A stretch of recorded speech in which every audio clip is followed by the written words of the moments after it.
When All Elite Wrestling started in 2019, I was excited. I was all in, you might say. I've been a wrestling fan since I was 7 years old, but by the mid-2010s, that fandom was flagging. The WWE had been the only major American pro wrestling company since it bought out its only significant competitor, WCW, in 2001, and in 2016, motivated by the crushing staleness of the WWE product, as well as the awful politics and non-existent ethics of WWE owner Vince McMahon, I decided to stop watching WWE altogether. I still watched wrestling. Thanks to the internet, alternatives to WWE are easy to find. Smaller American companies, promotions from Japan and Mexico and the UK. There's a lot of variety out there. But there wasn't another major company like WWE or like WCW was, with a regular weekly show that I could sit down and watch and enjoy the way I used to. You wrestling fans out there may have noticed that I haven't mentioned Impact Wrestling. So when All Elite Wrestling started in 2019, I was ready for it.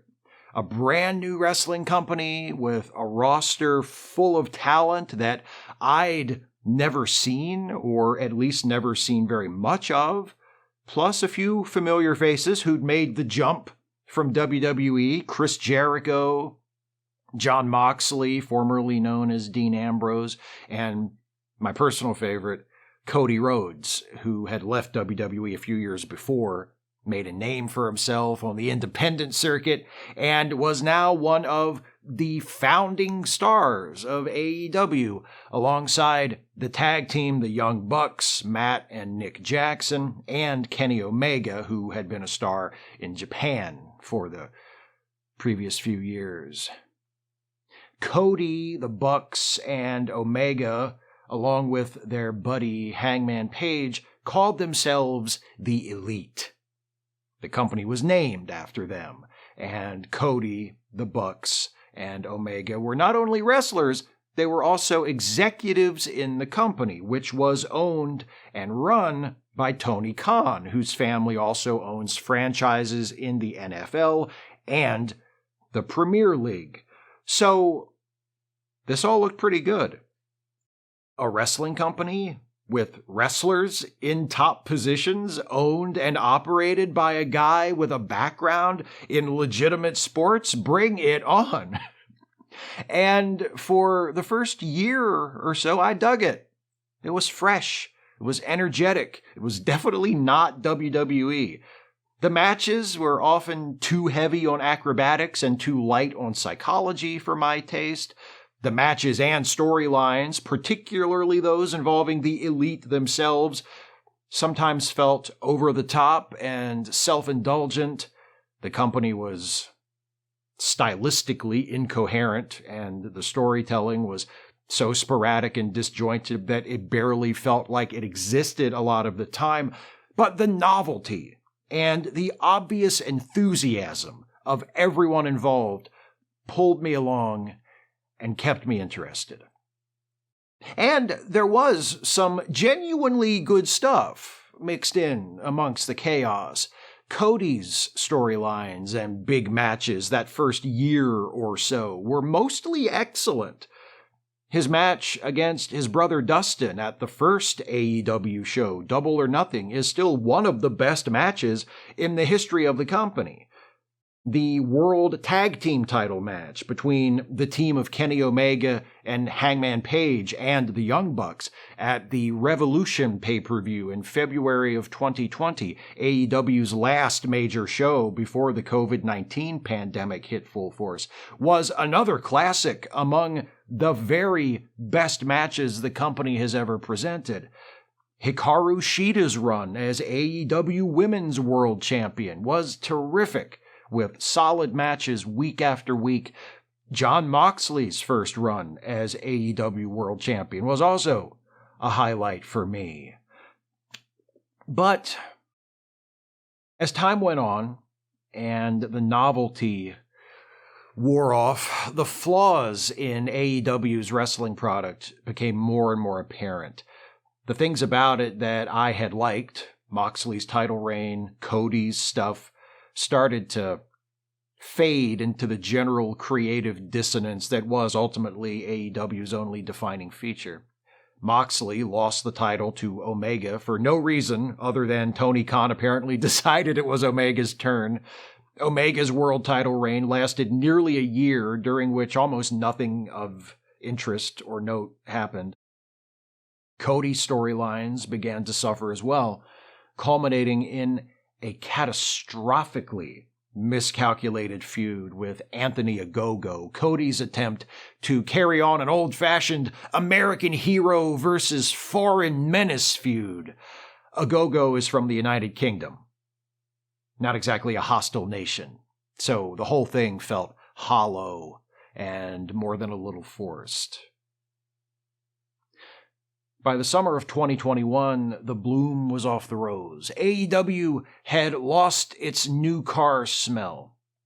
Then, that August, something happened that boosted my interest in AEW higher than it had ever been. A new face debuted, or rather a familiar face who had been away from wrestling for 7 years, returned. His music hit for the first time, and he walked out, and just like that, I was hooked on AEW all over again. That wrestler was CM Punk. That's right. I'm a CM Punk guy. I was a fan of him when he was in Ring of Honor. I was a fan of him when he was in WWE. I was a fan of him when he was in AEW, and I'm still a fan of him as I sit here right now. His AEW run kicked off with great fanfare, was interrupted by injuries and marred by locker room controversies, and finally ended a couple of weeks ago when he was fired after brawling with another wrestler backstage and apparently making company owner Tony Khan fear for his life. CM Punk is volatile. CM Punk is egotistical. CM Punk is extremely frustrating. But CM Punk was also, without fail, the most compelling part of AEW from the moment he walked in to the last time he walked out. Punk's matches weren't always the very best, but they were more consistently good than anyone else's in the company, with the exception of Bryan Danielson, who came into AEW shortly after Punk did, and may actually be the best pro wrestler ever, judged solely on in-ring performance. Punk's storylines were compelling and unfolded logically and consistently week after week, building to matches that I and lots of other fans wanted to see. Punk's promos were better than anyone else's in the company, with the sole exception of Eddie Kingston, but even though he should have been and should be, Eddie Kingston wasn't on TV every week. CM Punk was, because CM Punk was a star. He was what AEW needed, and now that he's gone, needs again. He was a legitimate star, capable of capturing the interest of people who weren't already watching the show. Not a respected veteran on the downhill side of his career like Chris Jericho, not an indie darling virtually unknown to the general audience like the Young Bucks or Kenny Omega, not someone with the potential to be a star who hadn't quite broken through yet like Cody, a star whose mere presence on the show commanded attention. That stardom and his wielding of it was the greatest asset Punk brought to the company, but it was also ultimately the thing that made it impossible for him to remain in AEW. Because the thing is, Punk was the only star in the company, but he wasn't the only wrestler in the company who thought he was a star. The incident that led to Punk's dismissal was part of a conflict between Punk and another member of the roster who is not a star, but decided to act like one. Though things seemed cordial when he first arrived in the company, Punk eventually fell out with the members of the Elite, specifically the Young Bucks, Kenny Omega, and Hangman Page. Cody Rhodes, always the smartest member of the group, left AEW and returned to WWE in early 2022 and is now a much bigger star than any of them. Good for Cody.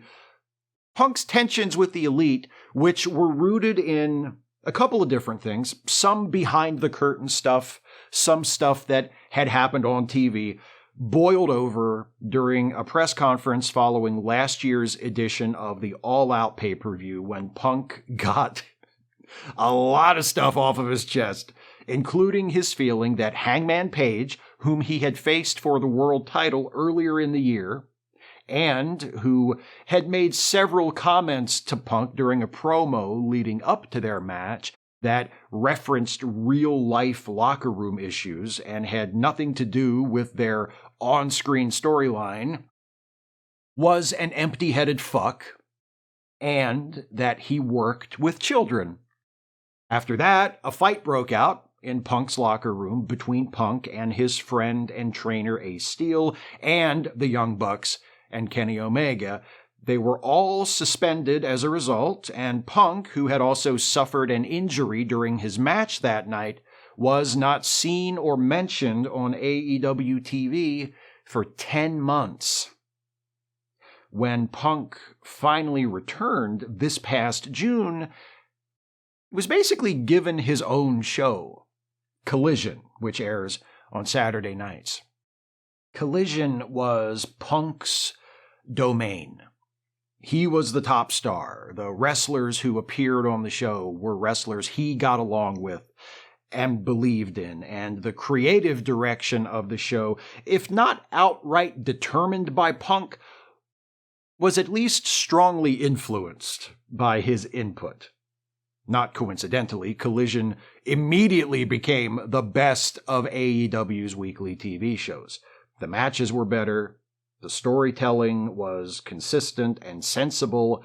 The show had a coherent tone and style. It wasn't perfect, but it was reliably good and occasionally great, and was easily the highlight of my week as a wrestling fan. Then, about a month ago, the wrestling media, itself a shit show, that played a significant role in all of this too, but if I start down that road, this video will be 3 fucking hours long, so I'll let it go. Reported on a minor incident backstage at Collision when Jack Perry, an acrobatic but mostly unimpressive young wrestler, had wanted to do a spot with Hook, the wrestler he was feuding with, that involved one of them being slammed through glass or hit with glass or, I don't know, something to do with glass. And not sugar glass or anything like that, but real glass. And Punk, as the top star and unofficial guy in charge of Collision, nixed it, reportedly telling Perry, "We don't do that on Saturday night." And here's the thing. Punk was right. It's foolish and dangerous to do spots with real glass, especially as part of a program to build up a match that's just going to be one of many on the undercard of the upcoming big show. Like I said, I'm not impressed by Jack Perry. I do like Hook, the guy he was working with, but their feud was not exactly lighting the world on fire. Nor was it likely to do so as a result of somebody taking a bump through glass, or whatever Perry wanted to do. So, it's time for the big show. AEW's biggest show ever. Wembley Stadium, 80,000 fans. And Jack Perry versus Hook is on the pre-show. Like I said, not a hot match. It's an anything goes match for some reason, and at one point they're brawling in a backstage area and they fight over next to a car. Perry gives Hook a shot to stun him momentarily, then knocks on the back windshield of the car, turns directly to the camera, and declares, "Real glass, cry me a river." Then he and Hook do their spot, where Perry tries to suplex Hook onto the glass, but Hook reverses it and suplexes Perry onto the glass instead. The spot winds up meaning absolutely nothing to the story of the match. The match goes on. Hook wins. Yay! Nobody cares. Backstage following the match, there's a confrontation between CM Punk and Jack Perry that ends with Punk choking Perry and angrily telling Tony Khan that he hates AEW and wants to quit. Punk goes out to the ring because his match is next, the opening match of the actual pay-per-view show. He has a good match with his old rival, Samoa Joe. Comes back, is asked to leave the building. He does. And a week later, he's officially fired. Should CM Punk have choked Jack Perry and treated his boss, Tony Khan, in such a way that Khan felt endangered? No. I wasn't there. I don't know exactly what happened, but I think I'm safe in saying no, Punk should not have done that. But am I mad at him for it? Also, no.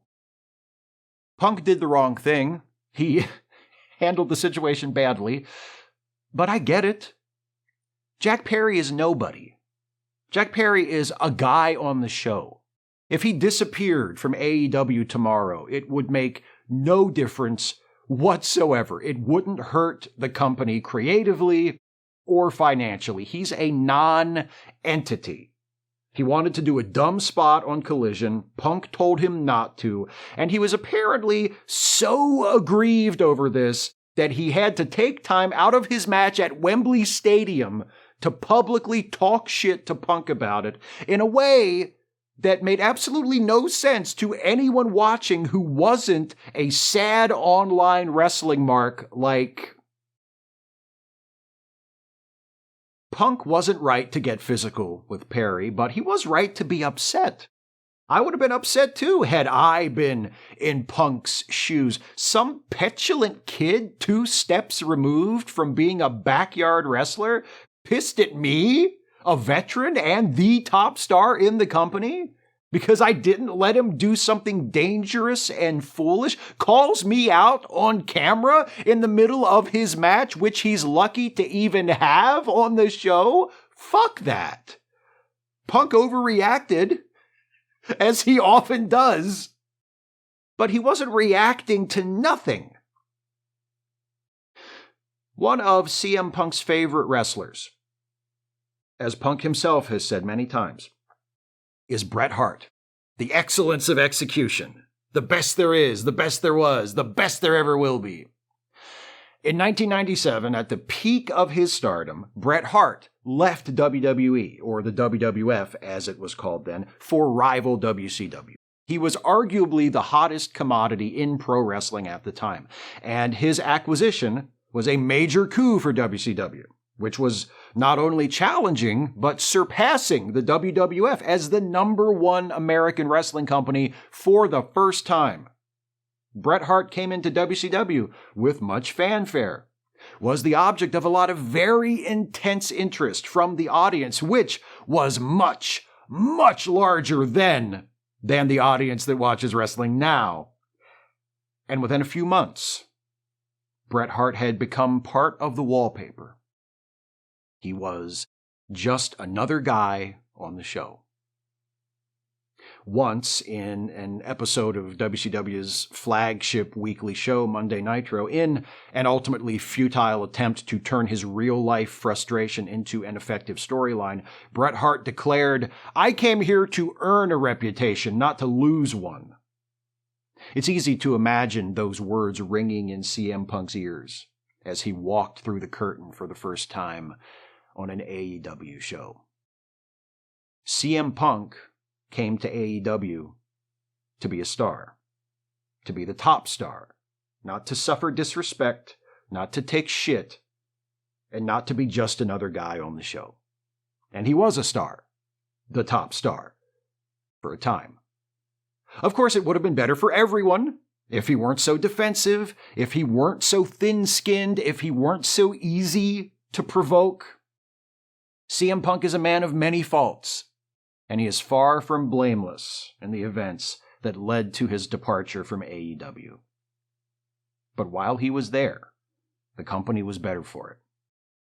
While he was on screen, far too often only while he was on screen, AEW felt like what it's always aspired to be, a real big-time professional wrestling show, not the big-budget indie fed that it actually is. Oh, and the fact that Punk repeatedly used his time on TV to rep abortion rights and trans rights didn't hurt either, just saying.